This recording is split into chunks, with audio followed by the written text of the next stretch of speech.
राज्यसभा के सभापति और उपराष्ट्रपति जगदीप धनखड़ के इस्तीफे की गूंज आज संसद के गलियारों में भी सुनने को मिल रही थी।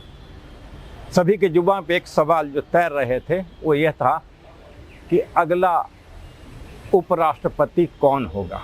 बीजेपी खेमे की बात करें, सरकार की बात करें तो बीजेपी एक ऐसे व्यक्ति को उपराष्ट्रपति बनाए जाने की सोच रही है जो भरोसेमंद हो और नियमों के जानकार हो।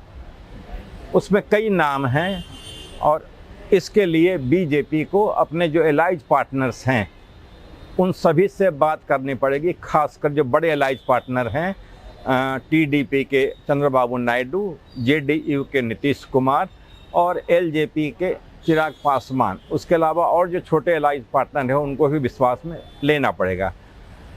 जगदीप धनखड़ को सिर्फ अपनी रीढ़ की हड्डी सीधे करने का जो उन्होंने साहस किया उसका खामियाजा उन्हें इस्तीफा देकर भुगतना पड़ा। भारतीय जनता पार्टी में हाल के वर्षों की बात करें तो धनखड़ दूसरे ऐसे जाट नेता हैं जिन्हें बीजेपी से विदा होना पड़ा है।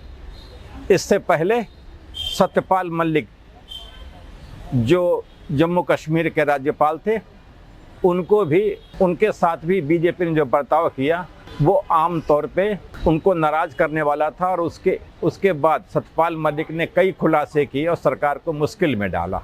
अभी जगदीप धनखड़ की अगर हम बात करते हैं तो धनखड़ को जिस तरह से आनन फानन में इस्तीफा लिया गया, इस्तीफा देने को कहा गया और बीजेपी और सरकार तब तक परेशान रही जब तक कि वो अपने ट्विटर हैंडल से अपने इस्तीफे की घोषणा या अपने इस्तीफे की जानकारी राष्ट्रपति भवन न भेज दें।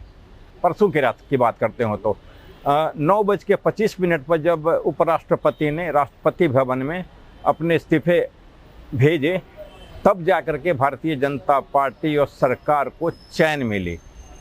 इस बीच राष्ट्रपति भवन को सरकार की तरफ से अलर्ट कर दिया गया था कि जैसे ही इस्तीफा आता है जगदीप धनखड़ का तो तत्काल प्रभाव से उन्हें स्वीकार कर लिया जाए।